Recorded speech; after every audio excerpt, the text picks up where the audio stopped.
Buenas con todos, somos alumnos de la Universidad Nacional Mayor de San Marcos, de la Facultad de Industrial de la sección 1 del base 25.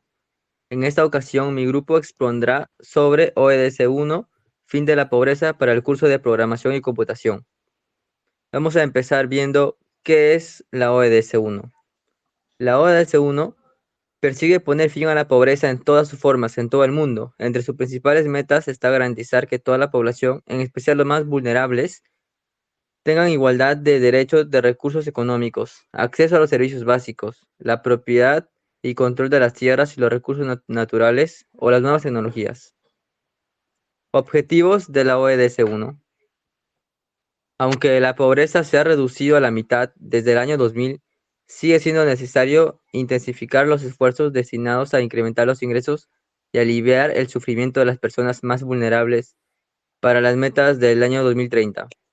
Son erradicar la pobreza extrema en todo el mundo, poner en práctica sistemas y medidas apropiadas para la protección social, garantizar que todas las personas tengan los mismos derechos a los recursos económicos, así como acceso a los servicios básicos, fomentar la resiliencia de las personas en situación de vulnerabilidad y reducir su exposición a desastres climáticos, económicos, sociales y medioambientales. ¿Por qué es de prioridad la ODS 1 a nivel global? El aumento de la pobreza no solo es injusto y menoscaba la integridad de millones de personas, sino que además genera desigualdad que debilita la cohesión social y perjudicial para el crecimiento económico. Las causas principales de la pobreza generan desigualdad y propician la malnutrición, la falta de acceso a la educación, la discriminación y la exclusión. ¿Por qué es prioridad la ODS a nivel nacional? La pobreza, según el ODS 1, afecta de manera desigual a las regiones en el Perú. En el 2023, la pobreza monetaria fue del 29% a nivel nacional. Sin embargo, las áreas rurales y urbanas presentan diferentes porcentajes. Para revertir esto, se aplicaron ciertas medidas dependiendo de la región: políticas integrales, de desarrollo personal, acceso a la educación y programas sociales. Siguiente diapositiva, por favor. Como se puede ver en este gráfico, las áreas rurales presentan 39.8% de personas pobres, mientras que las zonas urbanas un 26.4%, demostrando que en las zonas rurales es donde se vive más situación de pobreza. Ahora, mi compañero Sergio Calixto les hablará sobre la definición del problema.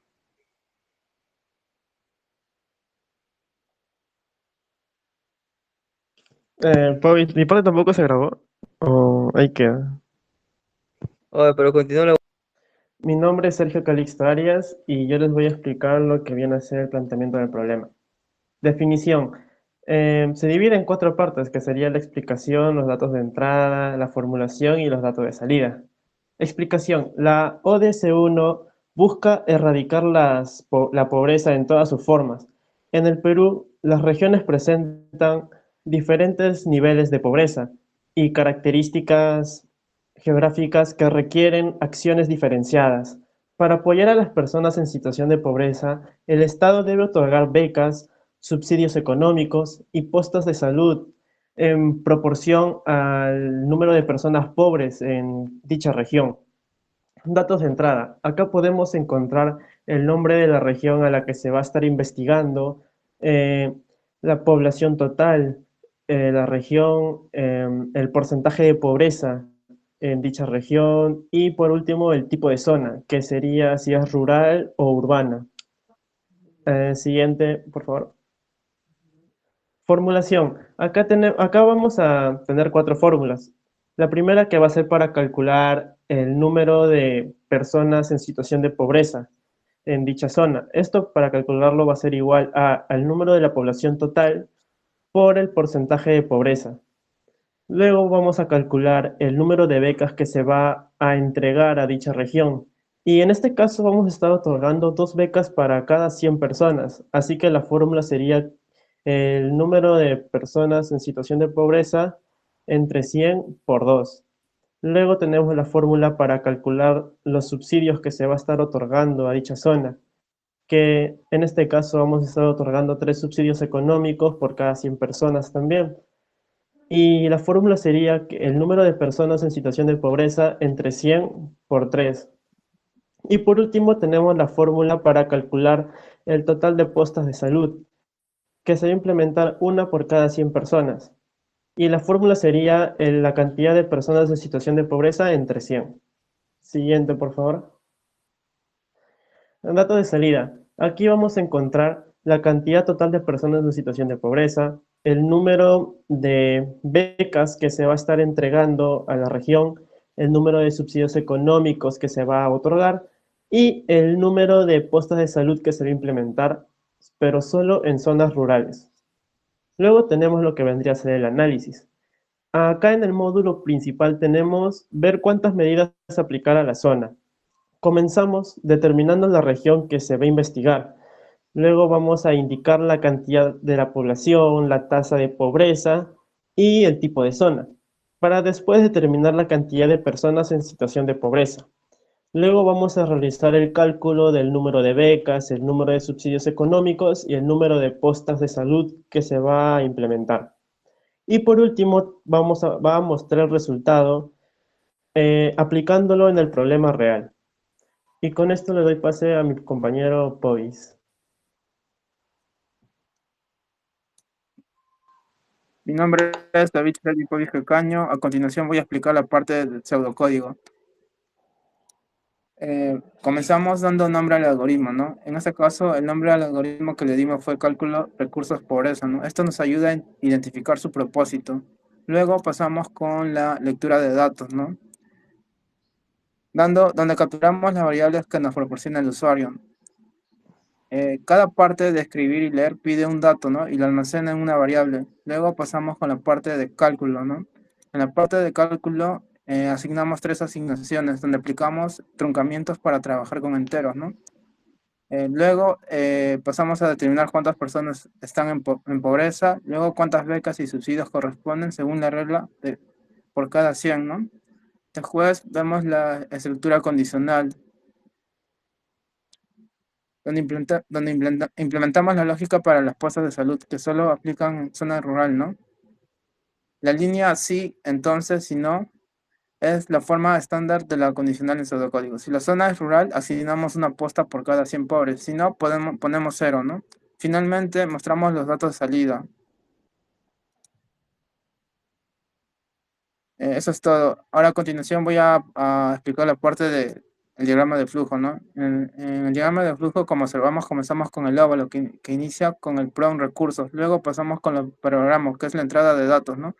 Luego pasamos con el rectángulo, que es en este caso el cálculo, ¿no? De becas, subsidios. Luego pasamos con el rombo, que en este caso es la toma de decisiones. Si es verdadero, va a contar las postas, ¿no? Si es falso, en este caso las postas no las va a contar, va a comenzar con cero, ¿no? Luego finalmente los datos de salida, que en este caso es mostrar los datos, ¿no? Y finalmente queda el fin del prompt de recursos que simboliza con un óvalo, ¿no? Ya, de mi parte vamos a explicar lo que es el código, ¿no? En la base del código hemos usado una sola biblioteca, que es la biblioteca principal, la cual va a hacer que funcione todo nuestro código.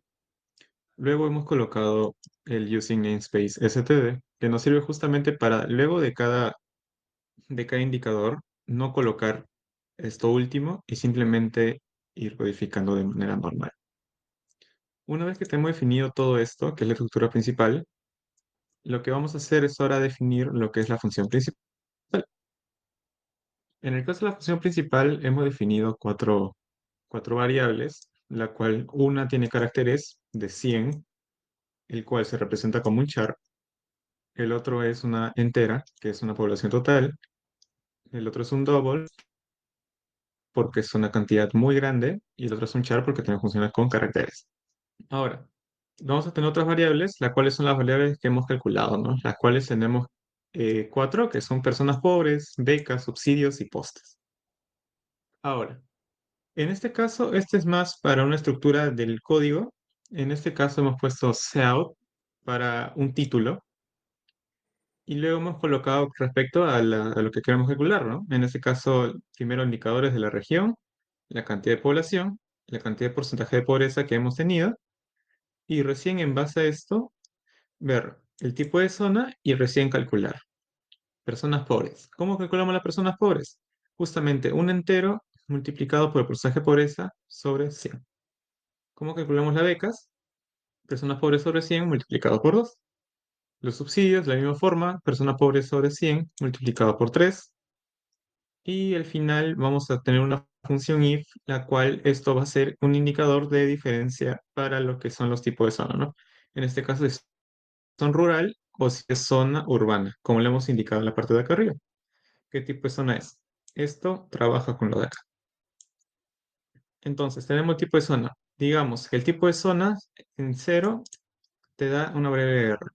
O el tipo de zona te da una variable R mayúscula, ¿no? Y cada una equivale a una distinta. En este caso, esta equivale a la urbana y esta equivale a la rural.